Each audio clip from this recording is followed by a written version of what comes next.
CUET आया है सो तो इससे बच्चों में काफ़ी कंफ्यूजन है, तो इससे लाभ होगा या सर हानि? पास कर लेंगे उसके बाद इंटरव्यू में किस तरीके से चीज़ें पूछे जाएंगी सर? जो विद्यार्थी ऑलरेडी नेट जेआरएफ कर चुके हैं क्या उनको भी सीयूईटी के जरिए आना पड़ेगा? इसका जो पैटर्न है कैसा रहेगा, कितने क्वेश्चन पूछे जाएंगे, इसके बारे में बताइए कि जो उच्च शिक्षा में विद्यार्थी रुचि रखते हैं उन बच्चों को आप क्या कहना चाहें? नमस्कार दोस्तों, मैं हूँ राहुल देवनियन। आप देखना शुरू कर चुके हैं क्या कहती है पब्लिक। अब भारत में पहली बार सीयूईटी के माध्यम से होगा पीएचडी में नामांकन। जहाँ सीयूईटी सिर्फ एमए के नामांकन तक सीमित था, आज पीएचडी में भी सीयूईटी। इससे बच्चों के बीच काफ़ी ओह की स्थिति है, काफ़ी कंफ्यूजन की स्थिति है कि आखिर इसके आने से लाभ होगा या हानि। इस पूरे मामले पर बात करने के लिए हमारे साथ मौजूद हैं पीएचडी मामलों के एक्सपर्ट राहुल मिश्रा। सर बहुत बहुत स्वागत है हमारे चैनल पे क्या कहती है पब्लिक पे। आपका बहुत आभार राहुल जी, इतने सुंदर और इतने रोचक विषय पर बोलने के लिए आपने मुझे बुलाया है, इसके लिए मैं आपका बहुत आभार ज्ञापित करता हूँ। सर जैसे सीयूईटी आया है सो तो इससे बच्चों में काफ़ी कंफ्यूजन है, तो इससे लाभ होगा या सर हानि? निश्चित रूप से राहुल जी, मैं आपको बताऊं कि इससे लाभ होगा। सरकार की जो भी नीति आती है वो कहीं ना कहीं विद्यार्थियों के हित को देखते हुए ही आती है, और नई शिक्षा नीति 2020 में ये बातें पहले से ही की गई है कि सीयूईटी के माध्यम से काफ़ी सारे नए बच्चों का दाखिला हो पाए, नई सीटें जुड़ पाए। इस पर बात है, मैं आपको विस्तार से बताना चाहता हूँ कि पीएचडी में दाखिले के लिए दो तरीका होता है। एक होता है एग्जेम्प्टेड कैटेगरी, एक होता है नॉन एग्जेम्प्टेड कैटेगरी। जिन बच्चों का नेट जेआरएफ क्वालिफाइड है वो कई सारे विश्वविद्यालयों में सिर्फ साक्षात्कार के माध्यम से दाखिला पा सकते हैं।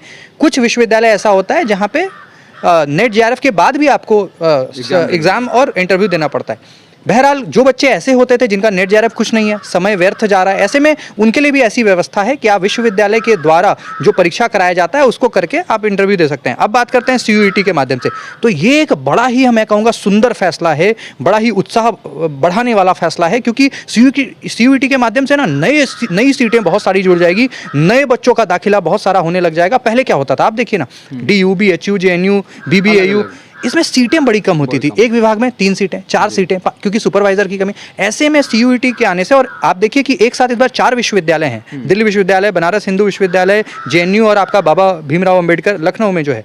और आने वाले सालों में तो मैं आपको कहूं कि विश्वविद्यालयों की संख्या बढ़ेगी। अभी 4 है, हो सकता है 40 और फिर 400 सारे विश्वविद्यालय सीयूईटी के माध्यम से आएंगे, ज़्यादा बच्चों का दाखिला हो पाएगा। और मैं कहूं कि उच्च शिक्षा में एक तो बताने वाले लोग कम हैं, दूसरा बहुत सारे बच्चे पीएचडी करना चाहते हैं, शोध करना चाहते हैं, लेकिन उनको बताने वाला कोई नहीं, गाइड करने वाला कोई नहीं, फेलोशिप की भी कमी होती थी। उन सभी चीज़ों पर सरकार बड़ी ही सजग है, और निश्चित रूप से ज़्यादा बच्चों का एडमिशन भी होगा, फेलोशिप भी मिलेगा, आप पीएचडी भी करेंगे, आपका भविष्य भी उज्जवल होगा। जी, सीयूईटी का जो पैटर्न है कैसा रहेगा, कितने क्वेश्चन पूछे जाएंगे, इसके बारे में बताइए। राहुल जी बहुत ही बढ़िया प्रश्न आपने पूछा। मैं आपको बताऊं कि सीयूईटी के अंदर आपको 100 क्वेश्चन पूछे जाएंगे। ईच क्वेश्चन कैरीज 4 मार्क्स, यानी कि 100 गुना 4 कर दिए 400 हो गया। लेकिन इसमें नेगेटिव मार्किंग भी होगा, यानी कि एक प्रश्न अगर आप सही करते हैं तो 4 अंक आपको की प्राप्ति आपको होगी, लेकिन अगर एक गलत होगा तो 1 मार्क्स कटेगा भी। तो यहाँ नेगेटिव मार्किंग का कंसेप्ट है, ये मैं आपके माध्यम से विद्यार्थियों को बताना चाहता हूँ। दूसरी बात ये, एक और समस्या है कि पहले क्या होता था कि क्वेश्चन इंग्लिश हिंदी दोनों में होता था, बट इस बार ये नोटिफिकेशन में मेंशन्ड है कि सिर्फ इंग्लिश के स्टूडेंट जो हैं उनके लिए तो खैर इंग्लिश में रहेगा ही, और हिंदी वाला जो ऑप्शन है ना वो हटा दिया गया है। इसका मतलब कि मैक्सिमम जो कोर्सेस हैं, जितने भी सब्जेक्ट्स हैं, उसमें आपका प्रश्न पत्र इंग्लिश में ही रहेगा, सिर्फ हिंदी विषय को छोड़ करके, संस्कृत को छोड़ करके। तो ऐसे में वो बच्चे जिनका मान लीजिए कॉमर्स है या जो इकोनॉमिक्स है, पॉलिटिकल साइंस, हिस्ट्री के हैं, जो थोड़े हिंदी में कंफर्टेबल है, उनके लिए बहुत बड़ा चुनौतीपूर्ण रहेगा कि वो इंग्लिश के साथ इतने कॉम्पेटिबल नहीं है। बहरहाल इसको लेकर के विरोध चल रहा है, लेकिन मैं समझता हूँ कि ये एक समस्या होगी, इसके लिए बच्चों को तैयार अभी से हो जाना चाहिए। दूसरा सवाल हमारा ये है, जो विद्यार्थी ऑलरेडी नेट जेआरएफ कर चुके हैं क्या उनको भी सीयूईटी के जरिए आना पड़ेगा? बहुत ही बढ़िया प्रश्न राहुल जी। मैं आपको बताऊं कि कई सारे बच्चे नेट जेआरएफ क्वालिफाई कर चुके हैं और उनके मन में ये क्वेश्चन है कि क्या उनको भी सीयूईटी में अप्लाई करना पड़ेगा। तो मैं आपको स्पष्ट कर दूं कि आपको अप्लाई तो करना पड़ेगा, लेकिन जिनका नेट जेआरएफ ऑलरेडी क्वालिफाइड है उनको रिटन एग्जाम में अपीयर नहीं होना पड़ेगा, डायरेक्ट साक्षात्कार आप देंगे। साक्षात्कार में आपको रिसर्च प्रपोजल बनाना है। मैं आपको बताऊं पीएचडी का जो सीयूईटी का इंटरव्यू होगा ये दूसरे इंटरव्यू से बहुत भिन्न है। इसके लिए आपको सिनॉप्सिस बनाना पड़ेगा, रिसर्च प्रपोजल बनाना पड़ेगा, आपको टॉपिक सिलेक्शन करना पड़ेगा, आपको समस्या का चुनाव करना पड़ेगा। मतलब इसका पूरा फॉर्मेट है, उस पर भी मैं आपसे विस्तार से बात करूंगा। और मैं आपको बताऊं कि जो नेट क्वालिफाइड है उनके लिए राहत है, और जो नेट नहीं है उनके लिए भी राहत है, क्योंकि एक अच्छा माध्यम है कि इस प्रवेश परीक्षा को पास करके इंटरव्यू दे करके और पीएचडी में जाइए।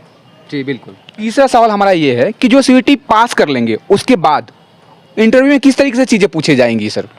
देखिए राहुल जी, मैं आपको बताऊं कि सीयूईटी उसका फॉर्म आ चुका है। मैं आपके चैनल के माध्यम से ये भी बता दूं कि इस महीने 9 तारीख से फॉर्म 9 अगस्त से भरा जा रहा है और अगले महीने 8 तारीख को लास्ट डेट है। आपके चैनल के माध्यम से मैं सभी को कहना चाहता हूं कि आप अप्लाई कर दें। दूसरा प्रश्न आपका ये है कि सीयूईटी में जो सीयूईटी पास कर लेंगे तो उनको किस तरीके से ये चीज़ें पूछी जाएगी इंटरव्यू में? साथ साथ में सर आपने बताया कि रिसर्च प्रपोजल की, तो उसकी भूमिका क्या है?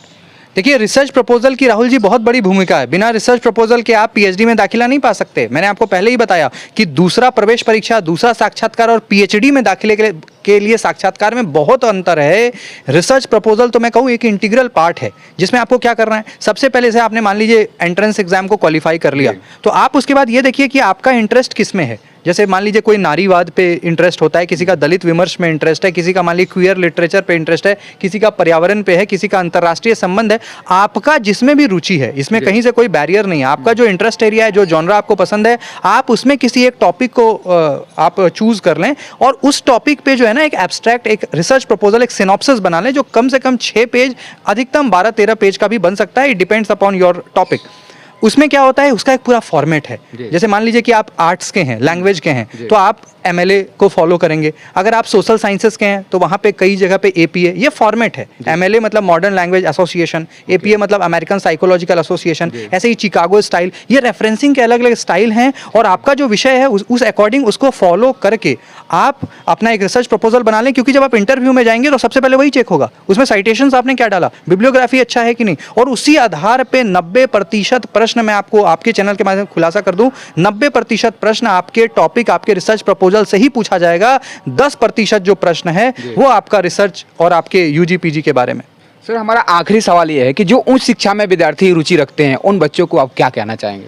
मैं आपको यही कहना चाहूंगा कि उच्च शिक्षा के लिए ये एक बड़ी अच्छी खबर है, क्योंकि आज़ादी के समय 1947 के बाद से आप देखेंगे तो उच्च शिक्षा की स्थिति बड़ी नदारद रही है। प्राथमिक माध्यमिक शिक्षा की स्थिति ठीक थी, लेकिन उच्च शिक्षा में सरकार बहुत फंड भी नहीं देती थी, बहुत विकास नहीं था।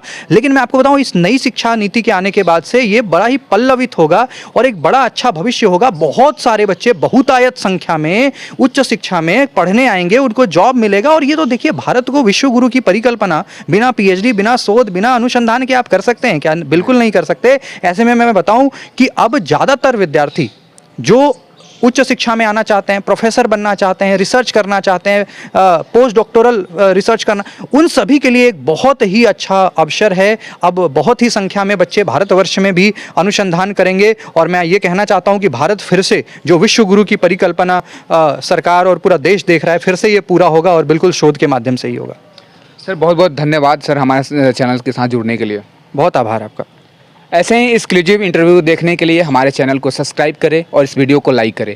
इससे संबंधित कोई भी आपको अगर परेशानी होती है तो कमेंट करें, हम इस पर फिर से राहुल मिश्रा सर से बात करेंगे और वीडियो के माध्यम से आपके लिए इन्फॉर्मेशन प्रोवाइड करेंगे। बहुत बहुत धन्यवाद।